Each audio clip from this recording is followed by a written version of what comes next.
Sumqayıt şəhəri, Samay bağları, Qurd dərəsi massivi, Sülh küçəsi ərazisində yaşayan bir qrup sakini artıq bir aydan çoxdur qazsız qalıb. Məsələ ilə bağlı Hüseynova Sevinç tərəfindən Sumqayıt TV-nin redaksiyasına rəsmi müraciət daxil olub. Şikayətdə bildirilir ki, qeyd olunan ərazidə ümumilikdə 20 yaşayış evi mövcuddur. Həmin evlərdən 15-nə zəifdə olsa qaz verildiyi halda eyni qaz xətti üzərində yerləşən 5 yaşayış evinə 2025-ci ilin dekabr ayının əvvəlindən etibarən ümumiyyətlə qaz verilmir. Qazın kəsilməsi ilə bağlı abonentlərə hər hansı rəsmi, hüquqi və ya texniki əsaslandırma təqdim olunmayıb. Halbuki ötən il ərzində həmin ərazidə qazla bağlı problem olmayıb və xəttin işlək olduğu digər abonentlərə qaz verilməsi bunun açıq sübutudur. Müraciətdə xüsusi olaraq qeyd olunur ki, qazsız qalan 5 yaşayış evinin heç birinin qaz borcu yoxdur, ödənişlər ardıcıl və vaxtında həyata keçirilib. Buna baxmayaraq, konkret olaraq bu evlərin qazsız saxlanılması sakinlər tərəfindən seçici yanaşma və ayrı seçkilik kimi qiymətləndirilir. Hüseynova Sevinç bildirir ki, məsələ ilə bağlı Azəriqaz İstehsalat Birliyinin 104 nömrəli qaynaq xəttinə dəfələrlə müraciət edilib.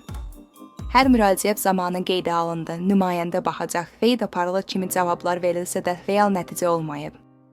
Son müraciət 7 yanvar 2026 il tarixində saat 09:15-dən əvvəl edilib, lakin gecə saatlarına qədər qaz təchizatı bərpa olunmayıb.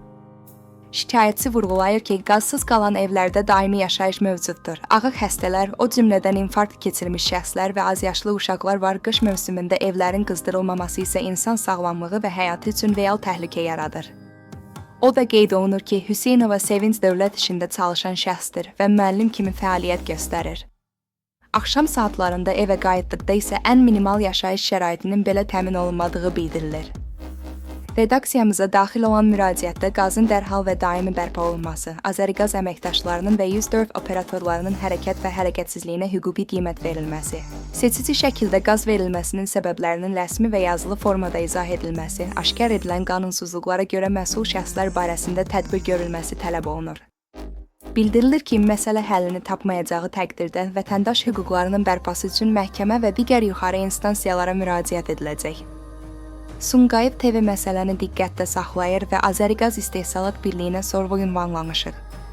Rəsmi mövqe bildirilən kimi dərc edəcəyik.